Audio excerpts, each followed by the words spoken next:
बोलिए श्री वृंदावन बिहारी लाल की जय, कृष्ण कन्हैया लाल की जय, आनंद कंद भगवान की जय। जय जय श्री राधे।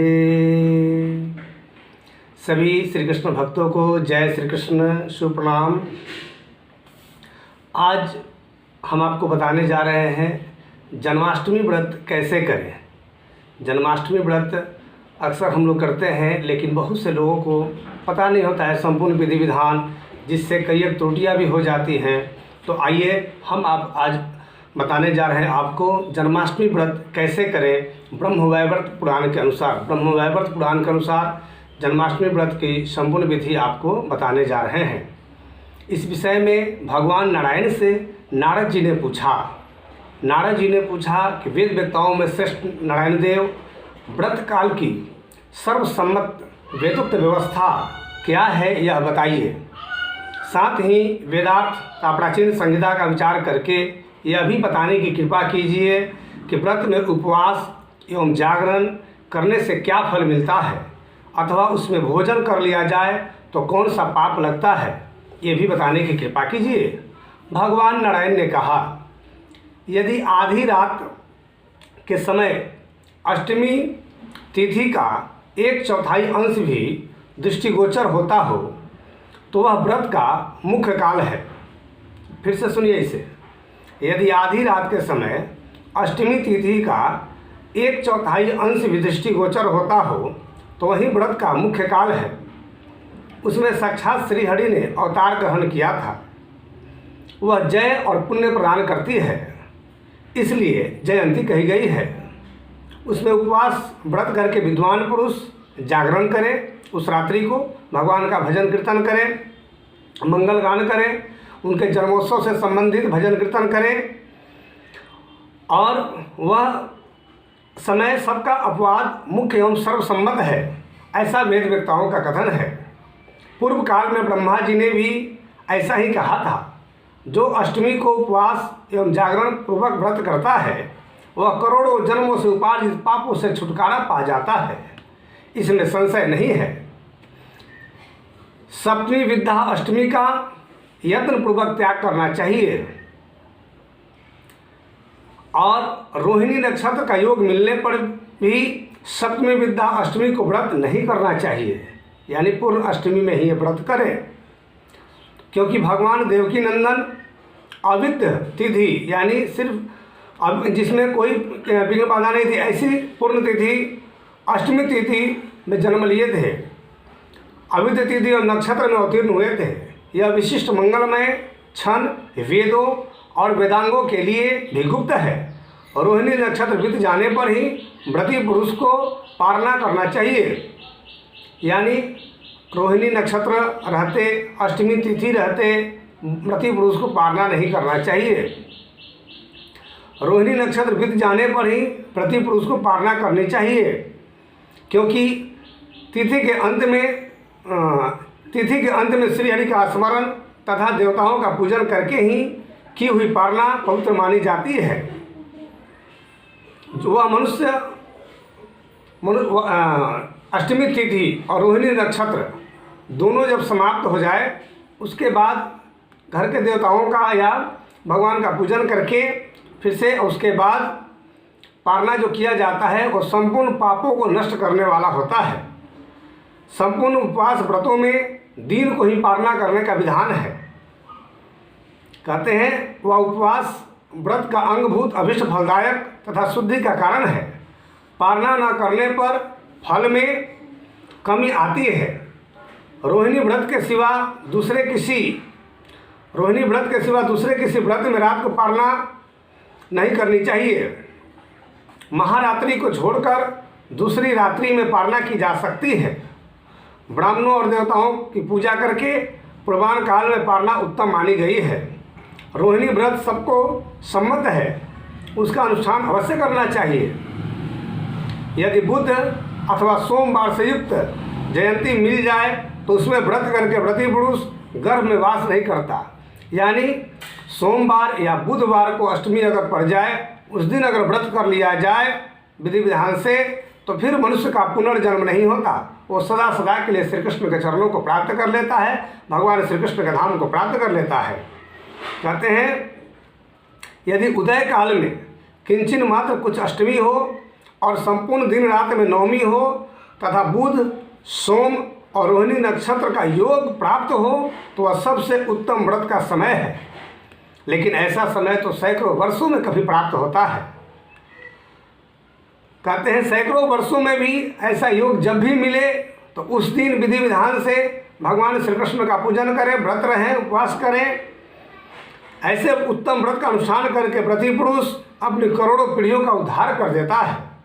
जो संपत्ति से रहित भक्त मनुष्य हैं वे व्रत संबंधी उत्सव के बिना भी यदि केवल उपवास मात्र कर ले तो भगवान माधव उस पर प्रसन्न हो जाते हैं। यानी जो निर्धन है, जिसके पास कुछ भी भगवान की सेवा के लिए नहीं है, यानी धन संपदा वैभव पूजा नहीं कर सकता, तो केवल उपवास कर ले और भगवान नाम का चिंतन करे, श्री कृष्ण कृष्ण कृष्ण कृष्ण कृष्ण इसी नाम का जप करता रहे तो वह उत्तम फल प्राप्त कर लेता है।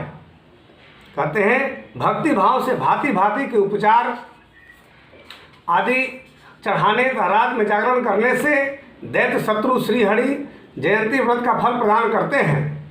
जो अष्टमी व्रत के उत्सव में धन का उपयोग करने में कंजूसी करता है उसको उसी प्रकार का फल मिलता है।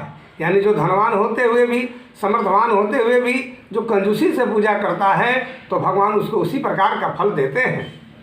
कहते हैं विद्वान पुरुष अष्टमी और रोहिणी में पारना न करें, अन्यथा वह पारना पूर्वकृत पुण्यों को तथा उपवास से प्राप्त होने वाले फल को भी नष्ट कर देती है।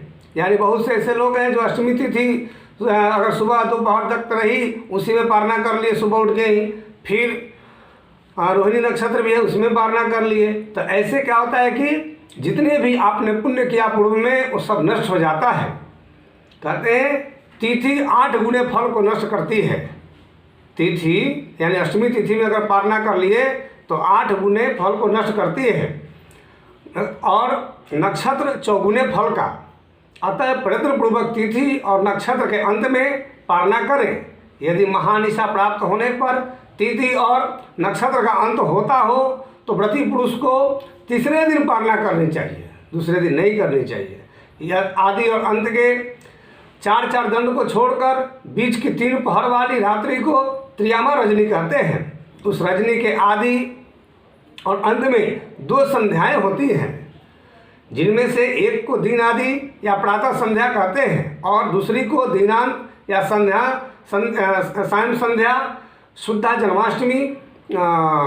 जन्माष्टमी तिथि को जागरण पूर्वक व्रत का अनुष्ठान करके मनुष्य 100 जन्मों के किए हुए पापों को सर्वथा नष्ट कर देता है। इसमें संशय नहीं है। जो मनुष्य शुद्धा जन्माष्टमी में केवल उपवास मात्र करके रह जाता है, व्रत उत्सव में जागरण नहीं करता, वह अश्वमेध यज्ञ के फल का भागी होता है। और अगर उपवास भी किया, व्रत किया, खूब विधि विधान से पूजन भी किया, रात को जागरण भी किया, फिर तिथि और नक्षत्र के अंत में पारना भी किया, तो वह अपने करोड़ों जन्मों के पापों को नष्ट करके भगवान के भक्ति को प्राप्त कर लेता है। कहते हैं श्री कृष्ण जन्माष्टमी के दिन भोजन करने वाले नराधम घोर पापों और उनके भयानक फलों के भागी होते हैं। जो अष्टमी के दिन भोजन कर लेता है वह अपने ऊपर ना जाने कितने ही पापों को लाद लेता है। जो उपवास करने में असमर्थ हो वह एक ब्राह्मण को भोजन करावे अथवा उतना धन दे जितने से वो 2 बार भोजन कर ले, अथवा प्राणायाम मंत्र पूर्वक 1 सहस्त्र गायत्री का जप करे, 1000 बार गायत्री मंत्र का जप करे। मनुष्य उस व्रत 12,000 मंत्रों का यथार्थ रूप से जप करें तो उत्तम है। अगर भगवान श्री कृष्ण के मंत्र का अगर 12,000 बार जप किया जाए इस तिथि में तो बड़े ही फलदायक होता है। वत्स नारद, मैंने धर्मदेव के मुख से जो कुछ सुना था वह सब तुम्हें सुनाया। व्रत, उपवास और पूजा का जो कुछ विधान है और उसके न करने पर जो कुछ दोष है वह सब यहाँ बता दिया। इस तरह से जन्माष्टमी का व्रत करें, लेकिन तत्व से जानकर भगवान श्री कृष्ण की आराधना करें। किस तिथि में कैसे, किस समय में क्या करना चाहिए, इस तरह से जब समझ के करते हैं तो व्रत का फल पूरा प्राप्त होता है। कहते हैं भगवान श्री कृष्ण के पूजन के लिए भक्त पुरुष को भगवान के लिए नाना प्रकार के पुष्प, धूप, दीप, अर्पण, फल, फूल आदि इन सभी वस्तुओं की को इकट्ठा कर लेना चाहिए और इस तरह से भगवान श्री कृष्ण के प्रसन्नता के लिए जितना हो सके उतना समर्थ अनुसार, शक्ति अनुसार पूजन व्रत का पूरा पालन करना चाहिए और भगवान श्री कृष्ण का ध्यान करते हुए, उनके नाम कीर्तन करते हुए व्रत में रत रहना चाहिए। जय श्री कृष्ण। तो मुझे आशा है कि आप सबों को हमारा ये वीडियो पसंद आया होगा, जो हमने भगवान श्री कृष्ण के व्रत संबंधी बातें बताई, भगवान श्री कृष्ण के जन्माष्टमी व्रत की जो बातें बताई, इसे सुनकर समझकर ध्यान से व्रत करें और इनका पालन करें ताकि आपको उत्तम फल की प्राप्ति हो। और अभी आप हमारे चैनल पर पहली बार आए हों तो चैनल को सब्सक्राइब कीजिए, लाइक कीजिए, शेयर कीजिए ताकि और भी अच्छी अच्छी जानकारियाँ आपको प्राप्त होती रहें। और इसी के साथ जय श्री कृष्ण। अगले वीडियो में भगवान श्री कृष्ण के जन्म की कथा आपको हम सुनाने जा रहे हैं। जय श्री कृष्ण।